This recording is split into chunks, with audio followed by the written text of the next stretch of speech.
Tiny homes are popping up all over Utah, and these models being built right here in Utah by Summit Dwellings provide homeowners with more options and flexibility than ever before. They can actually be used as accessory dwelling units, providing you with potential rental income and more affordable options. Today, we're going to take a tour of this beautiful tiny home, and I'm going to show you what may be possible on your own property. If you've ever thought about adding an ADU or a tiny home to your property, stick around. I'll share with you how these are changing Utah's housing market and what you need to know before you buy one.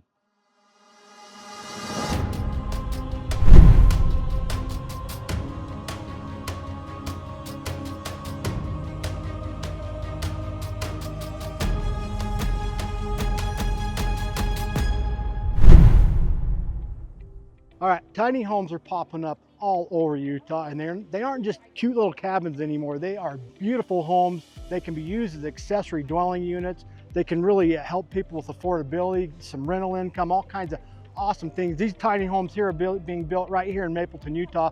I'm here with Tanner. Tanner's going to share with us how you could use this potentially on your own property. Yeah, we've got a lot of projects going on right now. Number one, if you want to find a piece of land that's smaller or even just a bigger piece of land that you want to live on for a minute, you can do traditional financing on this and put it on a house anywhere. Number two, you could do it as an ADU, like you were saying. You could do it as an Airbnb property. You could put it as a recreational property. We have a lot of ways that people are using these homes right now, and so we're really excited to bring them here to Utah.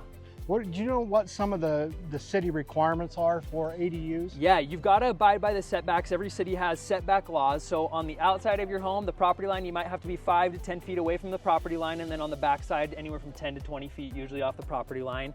But you're gonna have to go get permits and things through the city. Totally up to you on that process. We wanna make sure every city's a little bit different, and so we're willing to bring this house to you, but you'll have to do some of that work on the front end to do some research and make sure it'll fit on your property. So tell me, what are you finding? What are the potential rents out of these units? And also, if you can just talk about, you have 3 different models. Just tell us about 3 different models you have and potential rental income. Yeah, 3 different models that we have. This is our farmhouse model. We also have a modern model, which is a little bit of a darker color. We can do it to match your house as well, which is really nice. Some cities require that.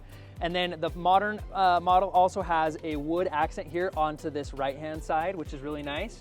And then we have a craftsman model. Most people are really familiar with that here in Utah. It's just the traditional horizontal boards, but usually like more neutral colors. So there's that. And then expected rental incomes anywhere from $1,000 a month to $1,500 a month, depending on the city you're in. Here in Mapleton, Spanish Fork, you're not as close to the universities, you're not as close to jobs. But if you're up closer to Provo, to Lehigh, in Utah County specifically, and then even into Salt Lake City, you can get up to $1,500 a month out of one of these. These are really cool. We're gonna show them to you right now.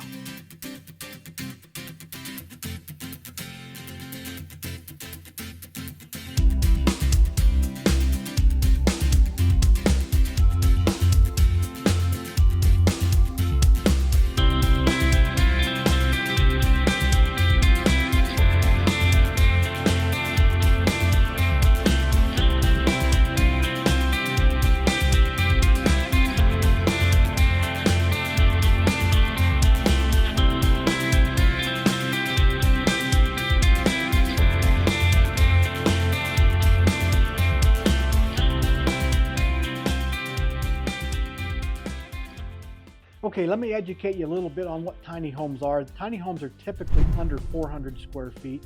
They don't have to be, but many of them are under 400 square feet, especially if you want them to be considered an accessory dwelling unit. So ADUs, or accessory dwelling units, can be small homes built on existing lots. They're sometimes detached or attached. There's many Utah cities here in Utah County, like Provo, Mapleton, Spanish Fork, and Lehigh. They've all recently loosened ADU zoning laws. Really, it's along the state because there's a new state law basically requiring cities to allow accessory dwelling units in homes to help to ease the affordability, the housing affordability crisis, and to provide some more affordable rental options for people, as well as providing some rental income for homeowners who are strapped by high mortgage payments with the high interest rates and high housing costs. So ADUs are becoming more popular because of the affordability. You've got more multi-generational living, and of course the rental income.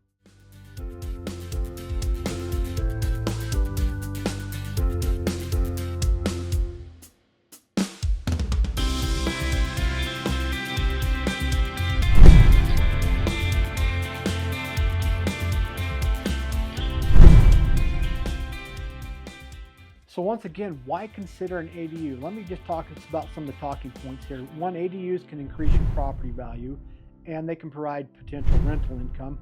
They're great for college towns like Provo and Orem where student rentals are high demand. I actually have a niece that's living in a tiny home up in that area.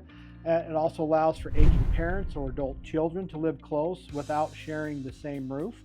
I'm in that situation right now with adult kids needing help with housing. And then of course, Utah's rising home prices are driving all these creative solutions like these tiny homes and ADUs. All right, so I wish it was just as easy as plopping one of these tiny homes on your property. You've got to check things. You definitely got to check zoning laws. Do you have enough setbacks? Each city is going to have their own zoning laws for tiny units. All of them will probably have setback requirements, meaning how close your ADU can be to a property line. So you've definitely got to check that with every city. You also got to make sure, is it close? Do you have close access to utility hookups? That can cost you a lot of money to have to hook up to utilities if you're hundreds of feet away. So definitely check on all that before you go ahead and put one of these tiny homes on your property.